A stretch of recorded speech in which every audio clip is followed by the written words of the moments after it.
Hello, Rachel Reva here from Life on Her Terms. I am so pumped to share with you some information today, some training today, some experience because I have written my first book. A lot of people say they want to write a book. A lot of people say they could write a book. A lot of people say they are going to write a book, but guess what? I wrote it. It's published. It's here. You can buy it online. It has my name on it.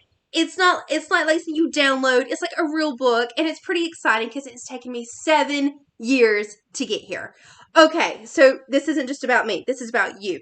You want to write your first book. So I want to share this for anyone who's always said, I would love to write a book, because it is such an amazing goal to have. It has so many flow-on effects to your career, to your business, to people you want to reach, to getting your message out there, to sharing your thing, like to sharing the thing that motivates you, to sharing your experience, your expertise. It is like having a business card 24/7. And sometimes there's just some of us, and I was one of these people, I always knew I wanted to write a book. I didn't know what it would be about. I wasn't sure how it would come about, but I just knew it was going to happen. So I am sharing this for anyone who's like, I would love to write a book. And I think everyone has at least one book in them. So I've got 8 lessons here for you, 8 concepts here for how to help you write your very first book. Okay, some of these aren't going to be mind-blowing, but I'm telling you, this is what I had to do, okay? I'm telling you, because like I wrote a book and it worked. So it's happening. Oh my gosh, crazy. And I'm so excited to share this with you. Okay, number 1. You want to hear what number 1 is? Guys, you just have to start. What? I had this idea for this book from a presenter who basically was just really nice to me. And I talk about it a little bit in my book. But basically, I worked in television. I was a publicist for years. And I recognized that a lot of things that helped me move ahead, it wasn't because I was that crazy intelligent. It wasn't because, I had my foot in the door in any other way. But I recognized there were certain things, certain old school manners and strategies and kindness that help people get ahead. And it helps me get ahead a little bit. I'm not the kindest person ever, but I do try, and I do try and be intentional about how I treat people. So one day I just met this presenter and he blew my mind because he was really nice and he sent me a thank you email, and I had it in my head, this idea, the light bulb moment. Have you had that where I'm like, I could write an entire book about this? And that's literally how it started. And it just, I couldn't get away from it. I couldn't get this idea away from it. And all of a sudden I started realizing how rare these moments were of certain people in certain positions actually being polite. And then I couldn't get out of my head of how many breaks I had in my career that actually had to do more with how I treated people than anything else. All of a sudden I realized the experience I thought I had a lot more to do with how I showed up. And that's where the idea started. But it was a light bulb moment. Guys, if you have a light bulb moment, don't ignore it. And a light bulb moment is a moment where you go, I can't get away from it. I wake up thinking about it, and I craft stories in my head. And so one day when I was on a holiday with my family, I just started writing. And I'll be honest, the first few chapters came out really easily. But after that, I wasn't sure. But you had to start. So take 30 minutes a day. Just start writing. And I love hearing how other writers get themselves in the flow, but they have a routine where they're like, I will write anything. Like, I would sit down on my computer. I think it's Stephen King who does this, and he's like, I have to write for 30 minutes. And I don't care what comes out of me. It can be crap. It can be trash. I can talk about like grocery lists, but I have to write, and then usually something else will flow eventually. So it's like anything you want to be good at. You've got to set up a routine, put it in your schedule. So number 1, just start. Number 2, you need to share your journey. Now, when I realized I actually had a book in me and I wanted to proceed this, I wanted to continue with this, one of the first things I did was I shared it with people who were close to me. Not just anyone. I didn't go to work going, I'm going to write a book. It was just something I started working on quietly. But then I started sharing it with people really close to me. I mean, like my BFF and like my sisters, people who I knew had my best interest at heart, would not judge me or exploit me for it. You got to be careful who you share your dreams with, guys, but you got to share them, and I'll tell you why. They keep you accountable. They really do. And this is so cool. So a really close friend of mine, Alex, she knew that I wanted to write a book, and I was about to move to London, and one of the things she did was she gave me this notebook, and I still have it to this day, and it says in here, to my dear friend Rach, dedicate your first book to me. Always like love your friend. And I remember looking at thinking, oh my gosh, she thinks I can do this. Sometimes you just need one person to think you can do it before you actually think you can do it. And she stuck with it. And she was like, how's the book coming? Are you still doing it? Over a 7-year journey. And I used this book for years, and I used to just write quotes in it, random thoughts in it, ideas for chapters. So it was just something I was working on while I was working full time in the background. I had it going on.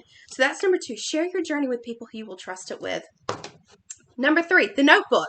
That is number 3. Notebook. Have a notebook that's dedicated just for a book, just for something for you to write, where I have ideas in it and quotes and people who inspired me, and I carried it with me everywhere that I went. And this is such a piece of treasure for me now because it housed a lot of ideas and quotes that are published in this book to this day. So that's number 3. Be intentional about the notebook.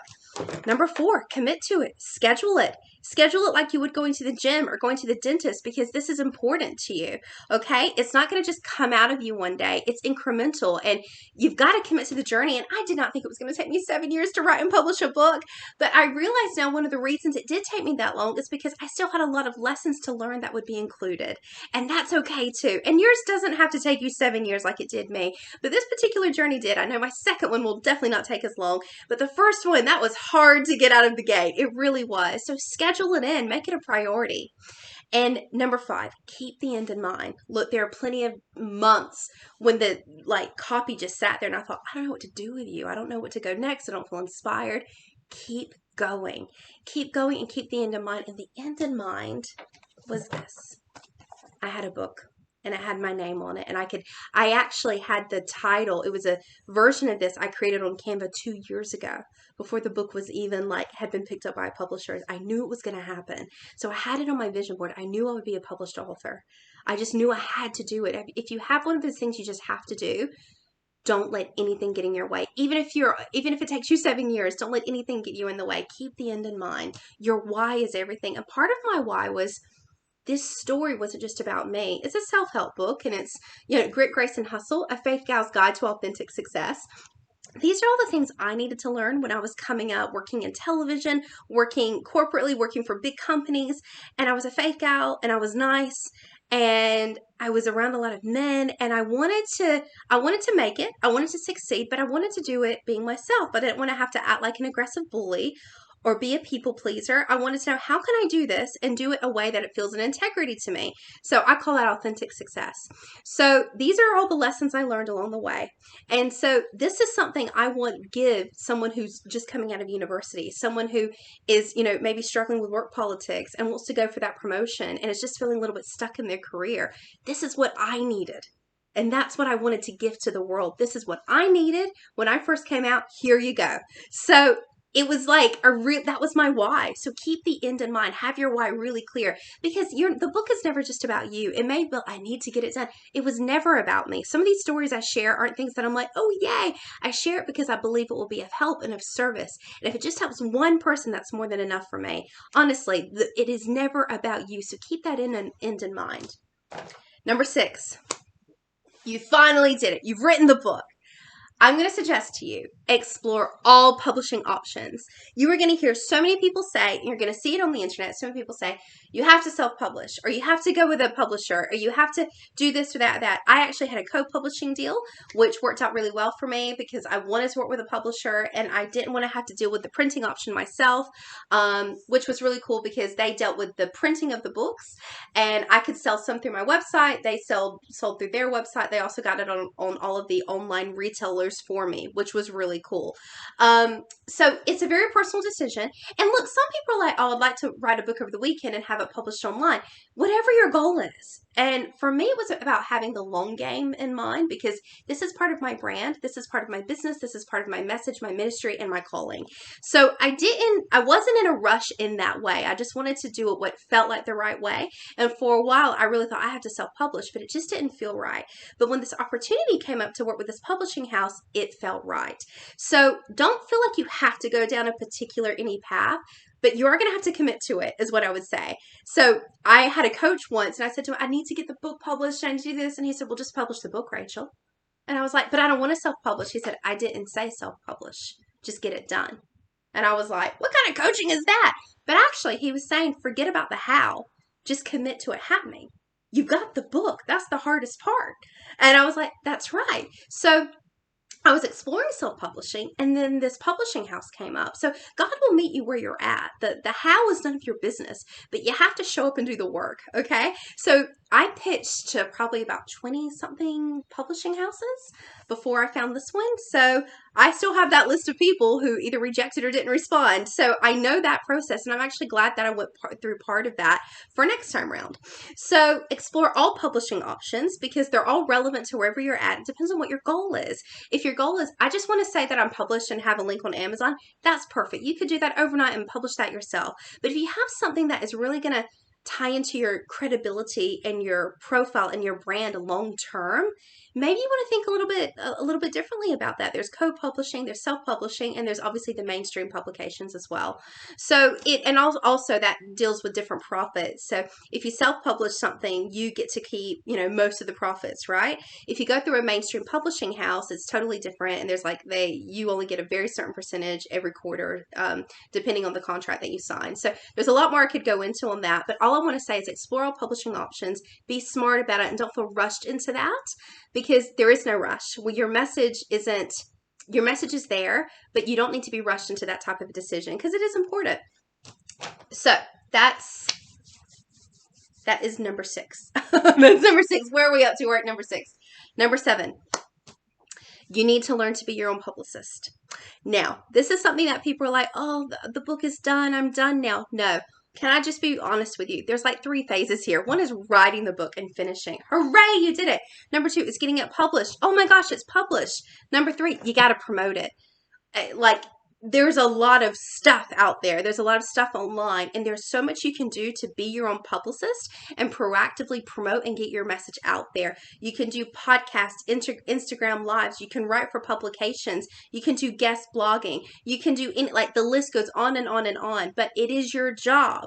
Even if you get a publishing deal, they are not going to do your publicity for you. They may do some shout outs on social media. Unless you're at a certain level of reputation and you already have a certain amount of success, do not expect a huge amount of publicity support.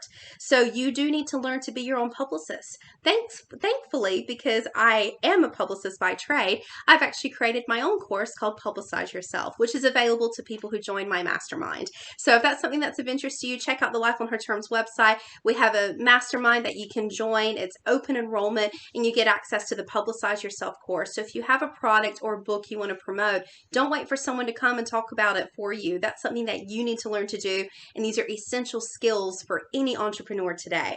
So that's number 7. You need to learn to be your own publicist, and there's so many things you can do now to get your message out there. But I think one of the easiest ways is to start pitching yourself to podcasts, which is really simple. But I talk about that in my Publicize Yourself course. But there are so many podcasts that are really catered to the audience that you want to speak to with your book. So I would just be pitching to those, and any of those are really easy to submit to pitch to. If you have a podcast that you enjoy, look at their website. They usually have a submission page, and then you can start there. So you need to learn to be your own publicist. So that's number 7. Now, number 8, finally, we're nearly at the end of it, guys. Look, I'm so thrilled. I'm just happy that I did it. But this is what I want to say to you. This is my final piece of advice. If you want to write your first book, you need to know this. It is your project. You need to finish it because it matters. It matters. You may not know who it matters to today. You may not know what impact it is going to have on you and your business or your family or the people who come after you. Or maybe it's a group of women or of young people who need to hear what you have to say. But I can guarantee you, if there's something you've struggled with or had challenge with, there's a whole set of people in the world who've got the same issues and they don't have the solution for that. You can be that solution. Your message matters. This is not about you. Get over your ego and finish the book. It is not as hard as it seems, and it doesn't need to take you 7 years, but I can guarantee you, once you have that in your hands, there is something that makes you feel completely unstoppable because it's awesome and because you're awesome and your message deserves to be shared. That's it for me. I hope you liked this video. If you found it helpful, please subscribe, please comment below. And if you'd like to have more information about the Publicize Yourself course or the 12-month mastermind, just check us out at lifeonherterms.com. Thank you.